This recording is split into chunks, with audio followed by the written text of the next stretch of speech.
Hello guys, magandang araw sa inyong lahat. Ito ulit si Mike Padua at nakatuloy tayo sa pinaka-latest update, special coverage ng bagyong si Krising. At ito po ang ating Tagalog version ngayong araw po ng Huwebes, Hulyo 17, 2025. However, if you want to know the English version, just visit our website, mrtyphoon.tv, or just search on YouTube and go to our homepage to look for the English version. There's an English version right over that page. Okay? And balik na tayo sa ating Tagalog version. So ito po ay pinaglilingkod sa inyo ng Typhoon 2000 at ng Naga College Foundation. At bago tayo magsimula, gusto kong pasalamatan ang ating partners, ang Aboitiz Power, Bank of the Philippine Islands Sustainability. If you're interested to know more about the sustainability programs of BPI, i-click lang din nyo ang link dito. At ang lokal na gobyerno ng Naga City headed by our Honorable Mayor Lenny Herona Robredo at ang ating Vice Mayor Gabriel Gabi Bordado. Ngayon, kumusta na po si Krising? Medyo nahihirapan pa rin mag-consolidate. Isa pa rin siyang tropical depression. Tayo po, labas na tayong advisory kaninang 8 a.m.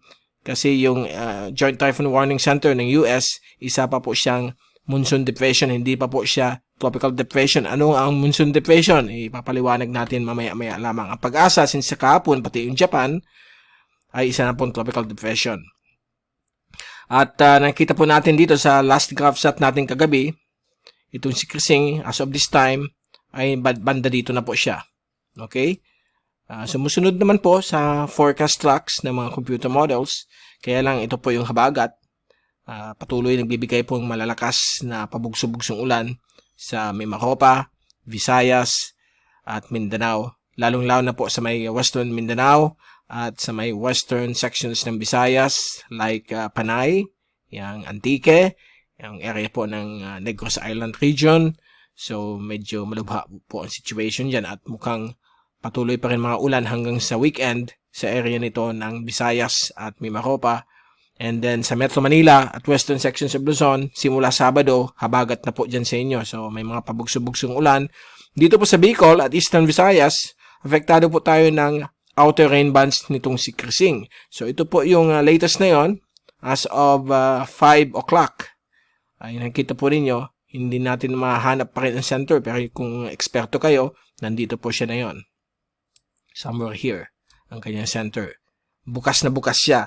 Kaya ito yung sinasabi nating monsoon depression. Kasi pag tropical depression na dapat siya, dapat mas consolidated ang ulap niya dito sa may loob. Dapat nandito yung mga ulap. Nangyari, lahat ng ulap ay nandito sa periphery. Okay? Nandito, ito yung mga ulap. Okay? So, hindi pa siya classified as a tropical depression. Monsoon depression ang tawag po dyan base sa US Navy at US Air Force Joint Typhoon Warning Center. So, yan po ang pag-classify nila. Binabase nila siya sa American Meteorology ang ganitong classing system. While Pag-asa and Japan, kina-classify nila as tropical depression. Kasi yung difference lang naman, yung hangin ng isang monsoon depression, mas malakas po dito po sa pinaka-outermost bands ng kanyang sirkulasyon. So itong si Krising, nandito yung malakas na hangin, dito wala masyado. Kaya wala tayong na-feel na hangin, halos zero, kalmado dito sa Naga. Yung weather stations natin, around Naga and Bicol, walang na-register na malakas na hangin. Less than 20 lamang o 10. At yung ulan ay magbibigay ng 50 to 100 millimeters sa ibang parte po ng Kabikulan. Dito sa Naga, nasa 30 to 80 ang forecast for the next 24 hours.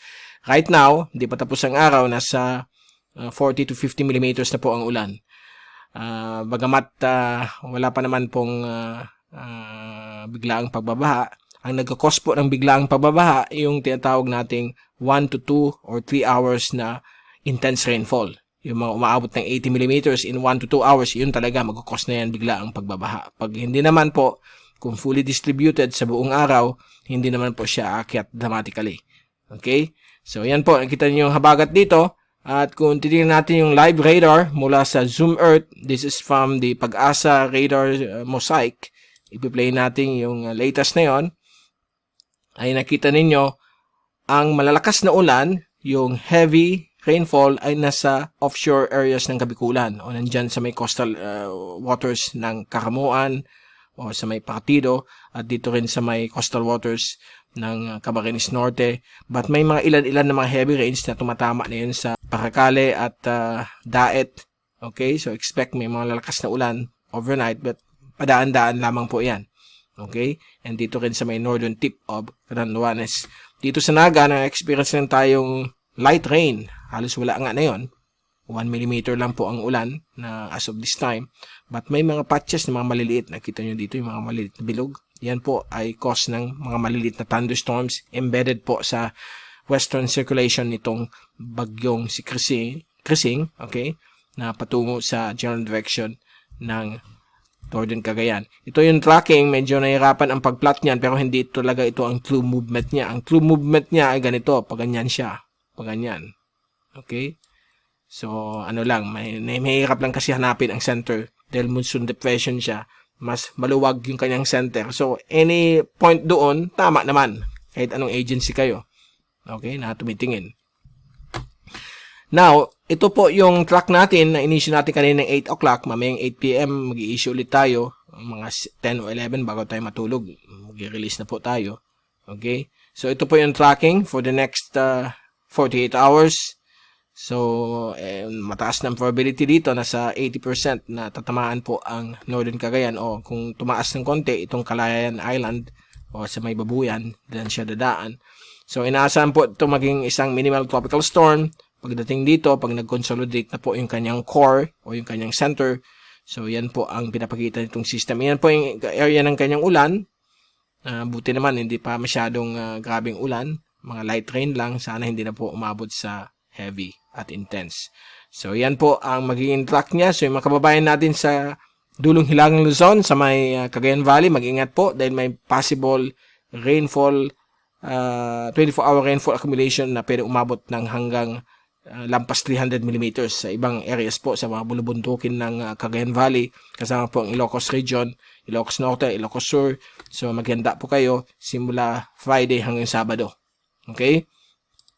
Ito po yung ating DeepMind Google AI model track, kasama po ang ECMWF at lahat po nag-agree. Yan po, yung slide natin na pagdating ng Biyernes ng hapon o gabi, dadaan na po siya sa dulong Hilagang Luzon sa may Northern Cagayan, either Santa Ana o Gonzaga.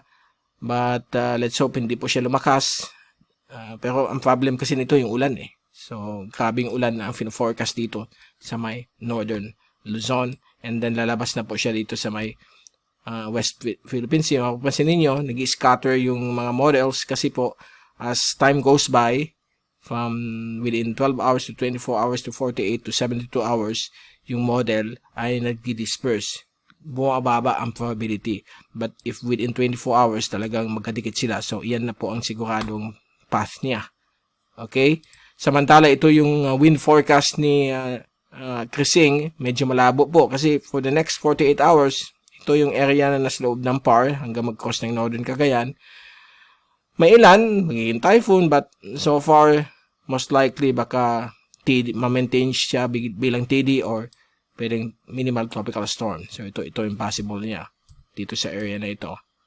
And then dito siya. Okay? May ilan na pwedeng umabot sa category 3. Hindi na natin i-include yan. Kasi hindi na po siya reality. Unless magkaroon ng pagbabago sa mga models. Ito ang wind signal ng Pag-asa. Refresh natin para makita natin kung meron na yung 5 p.m. update. Wala pa. Okay, so manatili pa rin based sa 11 a.m. update ng Pag-asa. Yung wind signal, base po sa hangin na up to 63 km per hour, TD strength, nakataas pa rin sa may Cagayan Valley, including Northern Aurora. Kasama po ang Northern Ilocos Sur and Ilocos Norte. Pabuyan Cubao Islands and Southern Batanes ay nasa signal number 1. Northern and Eastern Catanduanes nasa signal number 1 na pa rin. Okay?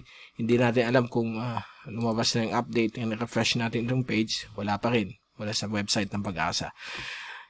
By the way, nag-issue na rin ang Pag-asa ng storm surge warning kasi kapag naging tropical storm ito, ay pwedeng umabot ng 1 to 2 meters ang wave heights. Moderate to rough dito sa may coastal waters ng Cagayan Valley hanggang sa may Ilocos provinces.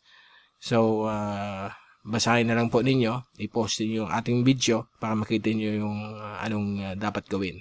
So, bawal magpunta sa mga coastal areas at beaches kasi delikado po ang mga malalaking alon. And also, bawal lumayag sa may mga bangka dahil po delikado po yan. Now, sa wind forecast mula sa European model, ito po yung tracking niya. Bukas nandyan na yung bagyo. Okay? Friday, Sabado, exit test po siya na Philippine Air Responsibility. So, bali, bibilis naman po ang kanyang takbo. But yung habagat ay patuloy pa rin dito sa may Western Visayas, Mimaropa. And then sa Sabado, tataas po yan dito sa may Metro Manila area and Western Luzon. And then sa Sunday, landfall na po siya sa may west of Macau o west of Hong Kong. So, mabilis naman po ang takbo ni Krising. But medyo malakas na bagyo na po siya dito. Okay? So, ganun din po ang American model. Ang American model, same din sa may Hong Kong area. So, nagbe-blend na po ang forecast ng European at American model. But, pagdating ng Lunes, itong subaybayan natin, meron na naman po mag-form east of Batanes, stationary for 1 day or 2 days until July 22 or 23. At mukhang magiging isang rapidly intensifying system. Baka maging typhoon or severe tropical storm. Pero ang movement niya ay hindi papuntang Pilipinas, kundi patungo sa Yayama Island chain ng Japan, east of Taiwan, patungo sa Southern Islands of Japan. So, hindi tayo affected. Ang problema lang yung habagat. Patuloy na makaka-affecto sa western sections of Luzon, including Metro Manila, hanggang sa July 23 o 24. Dahil yan po ang pinapakita ng 5 to 7 day forecast. Gayon din po ang American model, medyo aggressive, mukhang malakas na typhoon po ito sa kanila, but nag-agree naman po ang mga forecast nila. Okay? Now, sa ulan, unahin natin itong 3 hourly rain amounts. Yan po yung bagyo na yon. Pasalamat tayo, nandyan sa may karagatan lang po ng Kabikulan. Posible magkaroon ng heavy to intense rainfall dito sa may Catanduanes for 3 hours. Ito ang 3 hourly rain. So, kung i-move natin ito,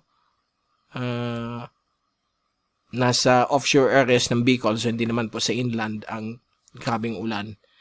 So, by Friday tomorrow, lilipat na po siya dito sa may bahagi ng Cagayan Valley. So, ang Cagayan Valley, mag-ingat po kayo lahat dyan dahil po may mga rainfall amounts dyan na sobrang lakas po, na posible magkaroon ng mga flash floods, mga pagguho ng lupa, so mag-iingat po kayo lahat. At ganun din po dito sa may Western Visayas, may mga patches of intense rainfall, dulot po ng habagat na ini-enhance nito ni Krising. Okay, so yan, 19, labas, and Sunday, meron pa rin habagat dito sa may western sections of Luzon, at ito na yung next na weather system. So, yan ang magiging forecast for the next 5 to 6 days. Now, sa ulan, ito na po yung forecast. 24-hour rainfall.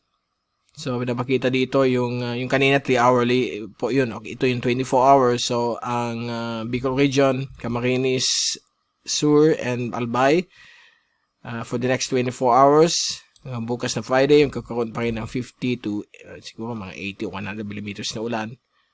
Okay? Pero mas malala po dito sa may Cagayan Valley. Tingnan niyo, ang ibang areas po ay umaabot ng ayan, may 300 millimeters. So, mag-ingat po kayo lahat dyan. Ingat po. Okay? And also dito sa may Palawan, Western Visayas, Mindoro, Occidental, dahil po lalampas ng 100 millimeters yung ulan dyan dahil sa habagat. Metro Manila, wala pang habagat sa Friday, but sa Sabado, yan na po ang habagat sa Metro Manila, 50 to 100 millimeters.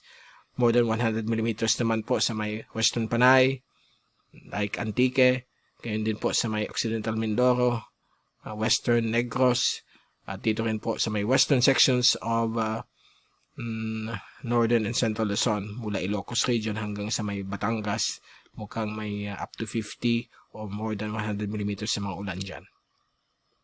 Bicol, patuloy pa rin, maliit na area ng Camarines Sur, ay may mga rainfall na umabot ng 50 millimeters. Hindi naman po siya alarming. And then, pag Sunday, mag-improve na po ang weather bahagya sa Bicol. May maulan pa rin sa western sections tulad ng Pasakaw at Balatan. Mga pabugso-bugsong ulan. While in western sections ng Central Luzon, like western Pangasinan, Zambales, Bataan, Occidental Mindoro, patuloy pa rin may 50 to 100 millimeters na ulan dahil po sa panibagong LPA na magiging bagyo sa darating pong Lunes o Martes. So, yan po ang panibagong bagyo. Okay, check ko pa ang pangalan kung anong next after cruising. Okay, bukas masasabi ko na kung anong pangalan niya. Pasensya na, okay? Hindi natin memorize po yan. Ito po ang rainfall warning mula sa Southern Luzon Pag-asa as of 2 p.m. Walang nakataas na yon. Blue pa rin ang advisory. Ito lamang pong Camarines Norte, Ticao, Purias, and Masbate nasa yellow alert. Ibig sabihin, may possible na 7.5 to 15 millimeters na ulan, moderate to heavy, na posibleng maganap in the next 3 hours. Puntahan lang po ninyo ang Southern Luzon Pag-asa Regional Service Division Facebook page. Every 3 hours, meron silang update. Now, yung 24-hour rainfall forecast naman o outlook ng Pag-asa, simula kaninang tanghali hanggang bukas ng tanghali, Biyernes, ang Camarines Provinces and Catanduanes nasa 100 to 200 millimeters. Samantala, ang ibang areas po ng Cagayan Valley, itong Cagayan, Isabela, Quirino, Aurora, Quezon, Albay, Sorsogon, nasa 50 to 100 millimeters. Grabe din ulan dito sa Occidental, more than 200. And Antique, ito ang pangkaraniwang time ng habagat na talagang, panahon ng habagat, talagang bombarded sila ng grabing ulan kapag may bagyo po dito sa may east of Northern Luzon. Okay? Let's all pray na sana nasa mabuti silang kalagayan. Okay? Sana safe sila, walang casualty. And bukas ng tanghali hanggang Sabado ng tanghali, ito naman po ang magiging forecast sa ulan, more than 200 millimeters dito sa nabanggit nating lugar sa may Cagayan Valley, like Cagayan, Apayao, and Ilocos Norte. While yung ibang areas ng Northern Luzon at Central Luzon nasa 50 to 100. Itong CAR, Ilocos Region, hanggang sa may western sections ng Central Luzon ay nasa 100 to 200 millimeters, including itong Cavite, Batangas, Metro Manila, 50 to 100 millimeters, and then, ayan, 100 to 200 millimeters din ang Palawan at Occidental Mindoro and Antique area ng Western Panay. Now, ito po yung rainfall amounts as of this time. Ito po galing sa ating weather station as of 5:23 na yung hapon. Ito na po yung total rainfall since 12 midnight kanina for the day of na yung araw na ito, July 17, Thursday. At nakita ninyo, 38.4 lamang. So, hindi pa po tayo umabot dun sa 50. So, pasalamat tayo. At yung ulan, 1.3. Ibig sabihin ng 1.3, light. Okay? O, yan, light lang po yan. How about yung ibang areas? Tingnan natin ang Sanaga College Foundation, sa may Sweet Bean, sa may Hakob Extension po yan. Malapit lamang po yan. Kasi ang rule ng weather station within 2 kilometers. Hagop po yan. 42 millimeters ang bumagsak sa may NCF, Liboton, Hakob Extension area, Sweet Bean area. 1.0 na lamang po ang ulan na yon. So, halos okay naman po. Sana hindi na po lumakas overnight, but inaasahan po yan base sa forecast. So, but malabo na umabot sa levels ni Christine. Kasi si Christine, 700 millimeters yun, 24-hour rain. Ito, 42 pa lang. How about sa area ng City Hall, Naga White area? Ito po. Nasa 44 millimeters. 1 millimeter din. And doon sa pinaka-famous na Ramayda Village, okay, na ino-host po ng ating friend, si Justin Felipe. Yan po, sa Ramayda Village. Ang ulan doon sa kanila na naka-record since 12 midnight ay nasa 47 millimeters. At yung rate, 2.5. Medyo medyo light to moderate rainfall doon. Now, ano ang ibig sabihin ng storm? Itong storm rain, ibig sabihin ito yung total rain since kailan nagsimula ang unang patak ng ulan. Since kahapon, so kaya may dagdag siya. Now, dito naman tayo sa wave forecast. Wala akong masyadong masasabi dito, kundi mag-iingat po tayong lahat. Huwag muna ang pumalaot ang mga fishermen at yung mga lalayag sa karagatan ng Visayas na yung weekend dahil po nandyan pa yung habagat. Kita ninyo dito sa Misilu Archipelago up to 3 meters. West Philippine Sea up to 4 meters ang iba. Okay?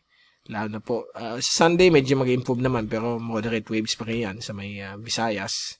Sa may West Philippine Sea, East Philippine Sea dahil po sa pagdaan dito ng bagyong Krising at meron pa po isa dito. So, maalon pa hanggang Monday. Pwede umabot ng 3 to 4 meters. So, mapanganib sa kempang dagat. So, kung magtatanong kayo, kailan mag-improve ang weather? In the next few days, next week, dito sa may area ng Visayas at Southern Mindanao, okay naman po dyan. At dito sa may coastal waters ng Bicol, kasi hindi naman po affected masyado ng habagat pag malayo na yung mga bagyo. Ang problema lang, sa West Philippine Sea, hanggang katapusan, meron pa po. Move natin ito, sorry. Yan, no?